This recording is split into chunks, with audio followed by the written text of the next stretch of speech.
Ay, kitang-kita. O, sinong taga Luzon? Luzon. Meron? Visayas. Meron? At Mindanao. Meron? Wow. Lahat taga Mindanao. Kayo, ma'am, Mindanao din? Sinong babae dito? Mindanao. Meron? Ma'am. Okay. Mag-abroad kayo? Anong trabaho ng mister mo? Wala pa? Ako wala rin. Okay. Wala pa. Kasi may nagtanong ako nung nakaraan, anong trabaho ni mister mo, ma'am? Sabi niya ganito. Ganito lang, sir. Sabi ko, ano, nang-aambos. Sabi niya, hindi po. Mangingisda. Kung ako ang... Okay! Sobrang antok dito sa part ko. Maniwala kayo sa akin. Busog kayo pagkalis dito. Ha? Kumusta kayo? Okay lang? Alam mo lang strategy mo? Parang ano ba? Ano ka intelligence? Intelligence! Okay. Hindi na ako magbukas ng ano, ha? Projector. No? Hindi na. Video na lang ang gamitin ko. At may request ko kayo. May pabuksan ako na channel. Doon na lang kayo manood lahat. Kasi pag babanggitin ko lahat ng sasabihin ko dito, babanggitin ko lahat yon, hindi matapos-tapos sa loob ng 2 oras. Gagabihin tayo. No?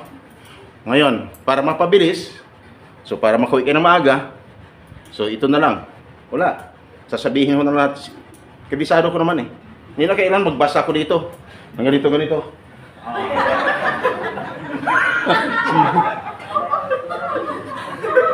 Ang hirap.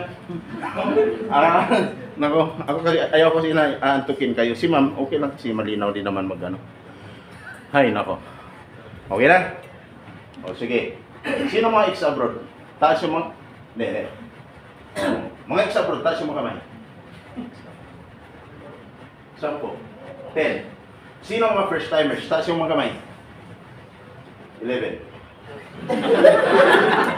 Sabi ni iba, hindi siya nagbibilang. Magaling kasi ako sa math. No? Yan. Sino mas marami? First timers, ex-abroad. First timers. Kaya hindi na ako nagbibilang.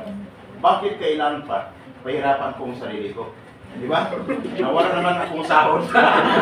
Tapos, pahirapan ko pang magbilang. Okay. So ngayon, sir, bakit? Tanong ka ng tanong. Gusto ko lang malaman kung ilan kayo dito. No? Mayroong mga taga Luzon, Visayas, Mindanao. Mayroong mga first-timer ex-abroad. Pero mga ex-abroad, kukunti na lang. Hindi ba kayo magtataka mga first-timers kung bakit kukunti na lang ang ex-abroad? Halos araw-araw ko na pagtatanong dito. Kukunti na lang talaga ang nag-abroad. Mas marami ay yung bumabalik sa labas ng bansa. Yung mga first-timers, yun ang pinakamarami lagi. Hindi ba kayo magtataka? Nung magtanong ako, yan kahapon, sir, sabi niya, siguro, hindi na nakauwi, nakabalik ng Pilipinas. Kaya wala nang nag-abroad. Makita araw-araw. Ang isa, sir, bakit? Kukunti na lang ang makita mo na tumataas ang kamay ng mga ex-abroad. Sabi sa akin, sir, siguro, nadala. Kamusta ang excitement ninyo? Okay naman? Bon, kumplito, paalis ka na. After magpigos, ilang araw na lang, ay flight na, di ba? Kamusta yung excitement? Nasa 100% ba? Sana, after kumagtok, yung excitement mo na 100% hindi mababawasan. Okay? First timers, sabi niyo ba, ano kaya mayroon? Nandito naman kami, reading na kami. Sino isang grupo, umabot ng 10? Meron dyan? Grupo, isang agency, meron? 10? 5? 2 lang kayo? O 2 na lang kayo ang alis. 6 kayo? O sige, maghanda kayo, sir. Ganito. Sige, ma'am. Thank you. Ma'am, bye-bye. Sulat-sulat. Okay! Pero, sir, hindi ka pa nakapagpakilala. Mas maganda magpakilala talaga, no? Sabi nga, guy, kahit ako na ha. Okay. Ang ibig sabihin, no? Ano ang bugoy? Guwapo. Sabi ko. Okay, pakilala lang. May mga ballpen ba kayo? Meron? Okay, pangalan ng Binabe Mrs. Santa Rosa, tagapagsalita ng AMIPA OFWs. Mandi hanggang sa tabi. Nandito rin po kami. Ang iba rin tatanong, Mrs. Sam, bakit ka nandito? Nandito kami dahil sa mga services para sa inyo. Ang iba rin tatanong, Mrs. Sam, ano lang mga services yan? Ang lagi kong sagot, ganito. Mamaya, inyo mo na naman ang buong detalye sa aking pagpabalik. Kopya nyo? Sana ito sa inyo. Pangalan ko, Mr. Sam. Okay? Hinihingal ako, ma'am. Okay, ngayon, Mr. Sam Carbajosa. Sino mga ex-abroad na umabot ng 20 years sa labas ng bansa? 20 years. Meron 15 years. Meron 10 years. Meron 8 years. Meron 5 years. Ex-abroad. Meron. Thank you, sir. Thank you. Thank you, sir. Thank you. Sir, magtatanong na ako sa mga naging karanasan mo sa labas ng bansa. Yung magandang karanasan mo at hindi. Sir, anong magandang karanasan mo sa labas ng bansa? Nakilalang kaibigan, sir. Sige sir, marami kang nakilalang? Kaibigan. Tapos? Uwi ka na, ma'am? Sige. Ayaw na magpasama? Alam mo doon? Alam mo? Okay. Marami nagiging? Kaibigan, sir. Tapos?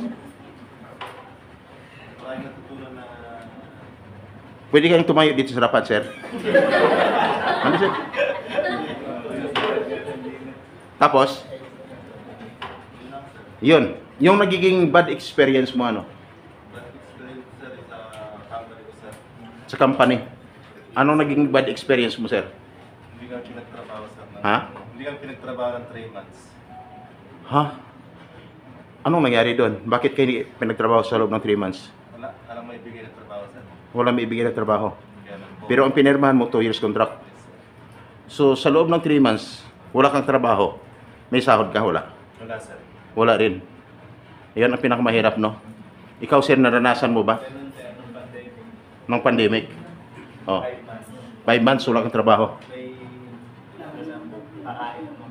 Pagkain lang, pero walang sahod. Paano pamilya? Gutom. Sa Pilipinas. May nakuha naman po kayo doon. Okay. Yung sa iyo, sir, nakapagpadala ka sa pamilya, hindi? Nakapagpadala naman, sir, dahil sumasahid din ako sa tato. Sumasailan ka, taga-tato ka. Ayun ang trabaho mo, taga-tato doon. Ay, dami naman pwedeng tatuan doon, ah. Ito lang ang trabaho, no? At least, may sideline si sir. Ikaw, sir, anong trabaho mo doon? Kayo, sir? Kayo? Hindi ka nag-abroad. So ngayon, mag-abroad ka na. Okay. Anong trabaho mo yun doon, sir? Call center. Ha? Call center. Ano? Call center. No? Ako kan call center. Okay, call center si sir. Sus, grabe. So, ano masabi niyo, sir? Sa kanila, anong gagawin pag gano'n ang mga sitwasyon na nangyari doon sa labas ng bansa? Kaya lang matatag po yung... Matatag ang yung loob. Yes. mura. Kailangan marunong ka makisama. Makisama lang. Ganon. Kasi hindi may iwasan. Pagdating doon, thank you, sir. Ano pangalan niyo pala, sir? Darwin Aguilar, sir. Ha? Darwin Aguilar. Darwin Aguilar. Aguilar, ha? Tandaan nyo. Aguilar, sir. Magaling yung kumanta. Sinong singer dito? Okay! Yan po, may mga nagiging karanasan sa labas ng bansa na hindi inaasahan. Pagdating mo doon, hindi mo alam kung sino sa inyo. Pero dapat maging handa kayo. Kaya ako nandito, just in case of emergency. Sir, nung mag-abroad ka, sir, ikaw, nung umalis ka noon, saan ka nagpidos? Sa Ascot. Kayo, sir? Hindi mo na matandaan ikaw, sir? Ascot din. Nung magpidos kayo sa Ascot noon, nakita niyo ba ako doon? Hindi. Tama. Kasi wala naman talaga ako doon. Ngayon yun lang ako nakita. Kasi nandito ako ngayon, tama? Okay. Ganun talaga buhay OFW. Hindi lang sobrang hirap, no? Sobrang sakit. Sobrang sarap. Magtatanong ako, ex-abroad. Naunahan ko na ngayon. Ex-abroad. Isigaw nyo. Kung totoong sinasabi ko, masarap buhay OFW, hindi. Isigaw nyo. Masarap buhay OFW, hindi. Masarap na mahirap, sir. Hindi na sumasagot. Sarap daw na mahirap. Mahirap lang or sarap? Masarap buhay OFW, hindi. Mahirap.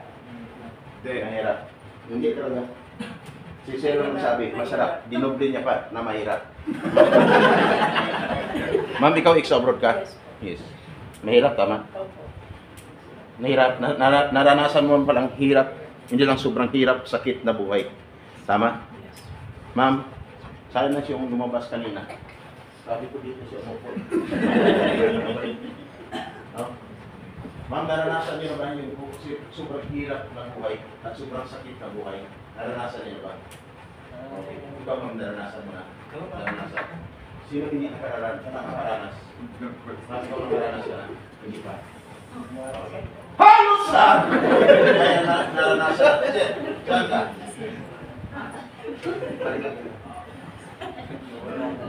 Tatawag na yun.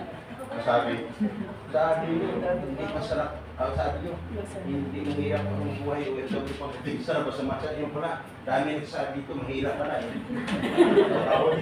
Okay! Ngayon, magtatanong lang. Handa na ba kayo? Handa na? Okay. Tandaan niyo pangalan ko, ha? Ayaw ko nang makalimutan niyo ako. Sam Carabajosa. Sam Carabajosa. Nabago mo naman. Carabajosa. Akala ko, Intel na. Intel na siya. Yan gusto ko. Nagpa-participate talaga, no? No, yan. Sam Carabajosa. So, ganito. Gusto ko lang malaman ninyo na sila ni Sir, 5 years pa lang yan. As ex-abroad. Kayo, ma'am? 4 years and 8 months. Oh. Sila, nagbabalak pa lang mag-abroad noon. Ako'y matagal na sa servisyo. Mahigit 20 years na. Naalala niyo ba si Sarah Balabagan? Si Sarah Balabagan, ano? Ang sagot ng isa dito kahapon, sir, babae. Tama. Babaeng OFW. Nakulong at tinatulan ng kamatayan sa bansa ng Abu Dhabi. Bakit siya nakulong at tinatulan ng kamatayan? Ang sagot ng isa dito kahapon, sir, na-rape. Ang tanong, mayroon bang na-rape na siya pang nakulong? Layo na sa patino. Napatay niya, hindi niya pinatay, ha? Pag sabing napatay, hindi sadya.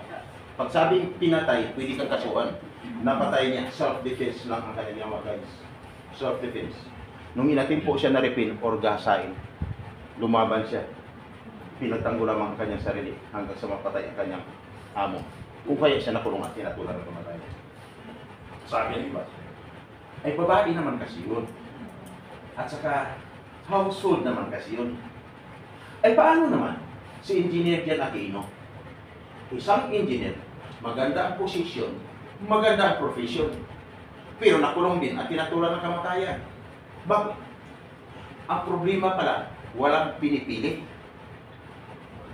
Mapababae o lalaki, mapa-household, mapa-skilled workers. Dapat ang pagnanay. Bakit siya nakulong si Engineer Jan Aquino? Napatay niya rin ang leader ng isang grupo. Nung pinagtutulungan siya, nasaktan. Ang ginawa niya, pinagtanggol niya rin ang kanyang sarili hanggang sa mapatay ang leader ng isang grupo. Kaya siya nakulong at tinatulan ng kamatayan. Halimbawa siya, ikaw, pagtutulungan ka ng ibang lahat, hindi mo alam, yung pumpugin ka lang o papatayin ka talaga. Anong gagawin mo? Kung isa ka lang, ha? Tablahin na. Tabla na. Sa mukha mo naman yan. Sir, makulong ka rin. At hatulan din ng kamatayan. Doon kapalit.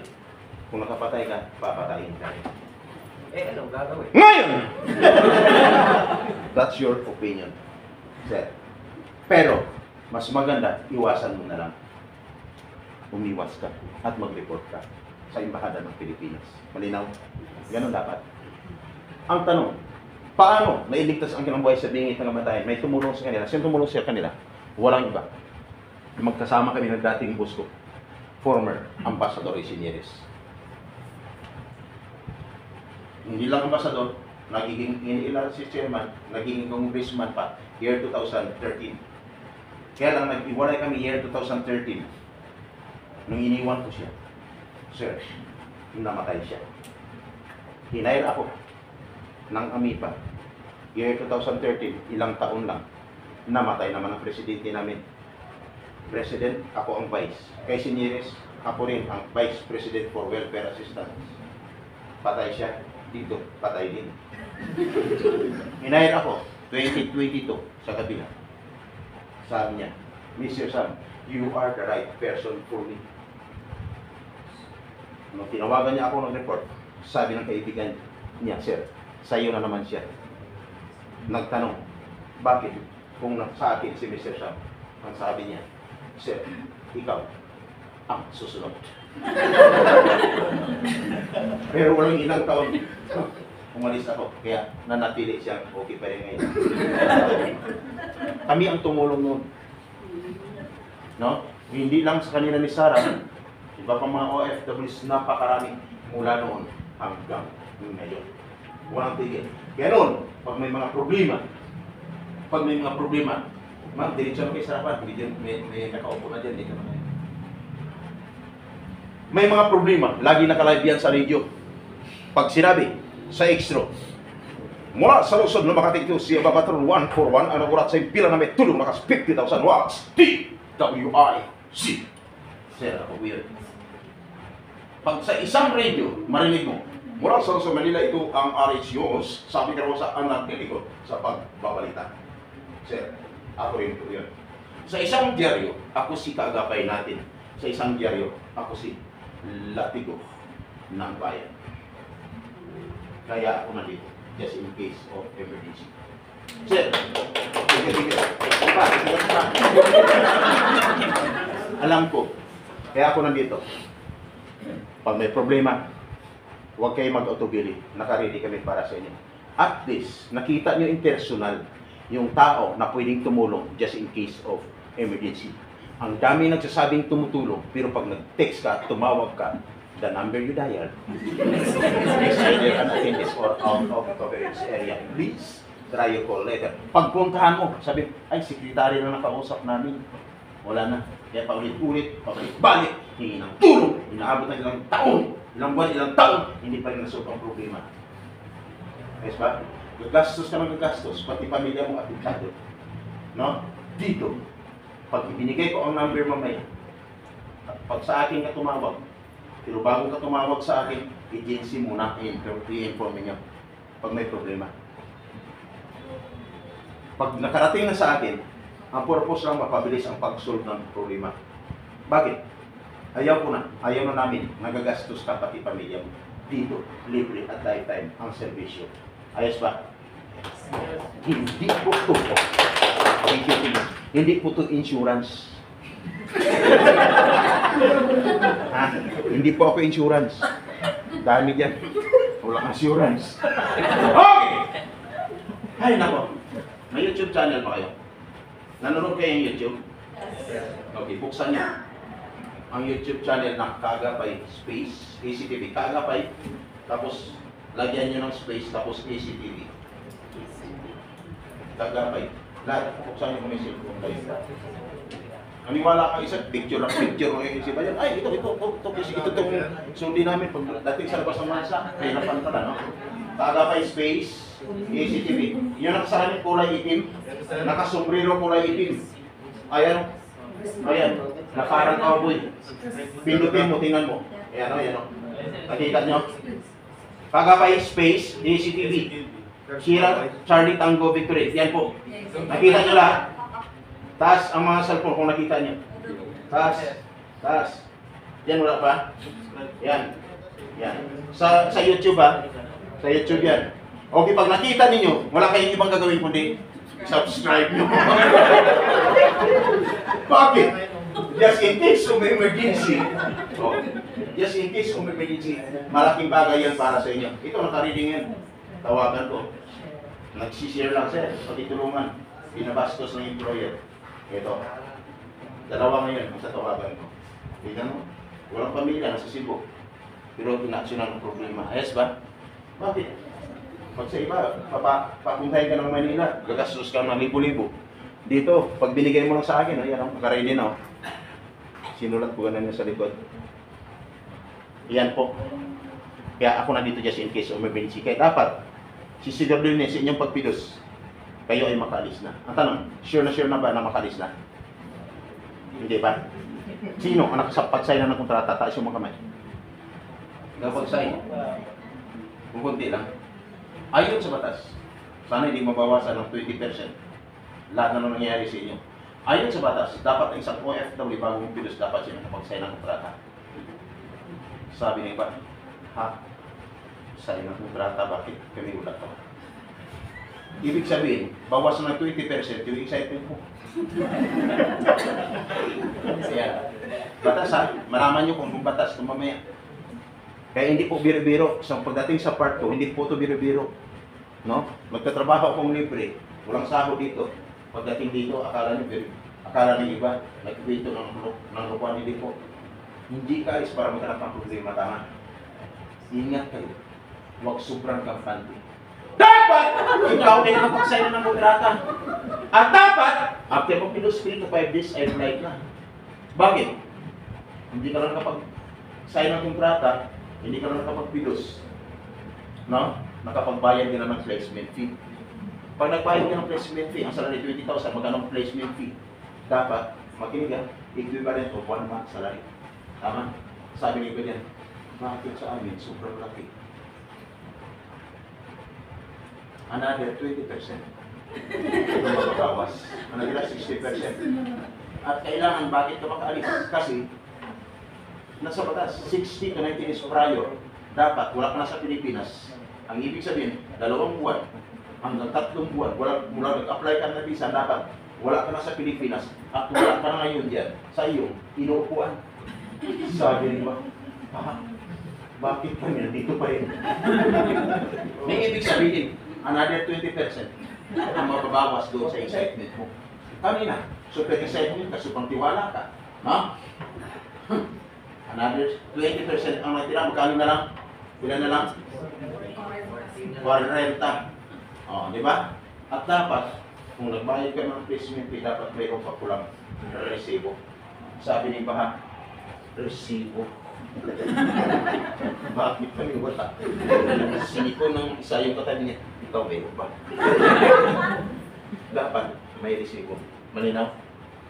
Another 20% ang mababawas sa excitement mo. Ang natira is 20%. At dapat kung nagbayad ka, saan? Sa Jollibee, Chowking, McDo, Max Mall, Hotel o Restaurant, wala sa lamang ito na lang dapat sa loob ng agency. Sabi ni ba? Agency. Bakit kami 7-Eleven? Mapanood niyan sa YouTube channel ko. Hindi na sa 7-Eleven nagbabayad. Ang 50,000 bawat isa. Okay lang, maliit lang naman yun eh. Pero yung sinisingang 300,000 bawat isa, mukhang delikado ka na. Pinapahamak mo pamilya mo. Ganun po. So kung nangyari sa iyo, ubos ng excitement mo. Tama? Nangyari man sa iyo ngayon, sa inyo, kung mayroon man dyan, i-inform agad ang agency. Bakit? Ma'am, maraming salamat. Dahil kay Mr. Sam, alam namin yung nangyayari sa amin ngayon, sana matulungan niyo kami. Ginagamit lamang ang pangalan ng agency niyo. Maraming gumagamit sa pangalan ng agency. No? Na kunyari sa nila agency, tapos para lang kumita. Tama? Kaya pagbalik mo na yan doon, titingnan mo ng mga ingiyok na usap mo pa kayo sa agency, ha? I-inform ang agency, bakit? Pag nakulong yung suspect, no? Kulong rin makausap, yung nakausap ko ng agency, pari din siya makulong. Kung anong kaso ng suspect, pwede din siya makasuhan, katulad ng dumali siya sa labas. Bakit? Anong violation? That is a violation of Republic Act 8042 of Anti-Illegal Recruitment for 10022 as amended of Anti-Human Trafficking Violation. Guys, pag ang kriminal kapatay, nakapagpiyansa sa batas yan din. Sir, nagtatanong, bakit alam mo, yan ang trabaho ko mula noon hanggang ngayon. Hindi lang sa Pilos, hanggang pagdating sa labas. Hanggang pagdating sa labas ng bansa. Kanina may katatawag lang sa akin. Ilan silang biktima? 50. Dinali ng 300,000 bawat isa. Papuntang bansa, ano? Malaysia at Pugat. Ingat. Ingat. Magdasal kayo kung medyo may nangyari sa iyo. Sana Lord, hindi magkatotoong sinabi ni Mr. Sam. Sana tuloy kami na makaalis. Okay? Nangyari man sa labas ng bansa, mga pagbabago katulad nila ni Sir, i-inform pa rin ang inyong agency. No? Ang inyong agency, huwag kalimutan lagi. Bakit? Sila ang nagiging tulay upang makaalis kayo. May problema man doon, hindi direct na kasalanan nila. Basta i-inform mo sila. Sabihin ang totoo, huwag magsisinungaling. Bakit? Maraming nakulong dahil sa kasinungalingan. Bakit alam mo, Mr. Sam? Karanasan ko na. Yung pagtumulong, nagsinungaling lang pala para makauwi. Yun pala, hindi naman totoo. No? Ingat. O sa mga kalalakihan, nabanggit ba kanina? May mga naka-encounter doon sa panggagahasa na yan. Hindi lang babae, pati lalaki. Lalo na pag maputi. Kintab ang noo. Walang buo. Paborito ng mga Arabo. Ingat ha. Nako, sus, ang haba ng kwento. Yung isa na nagpapatuto sa akin, doon pa kami dati sa totoo yan, sir, kasi ako, noon, tinatanong ako ng 8 Arabo, iya lang ko ng iya. Yes lang ng yes. No? Nagkukunwari, na alam niya lahat. Yung tinatanong ng employer, hindi naman pala. Pagdating ng alas 8 ng gabi, niyaya, dinala sa gitna ng disyerto.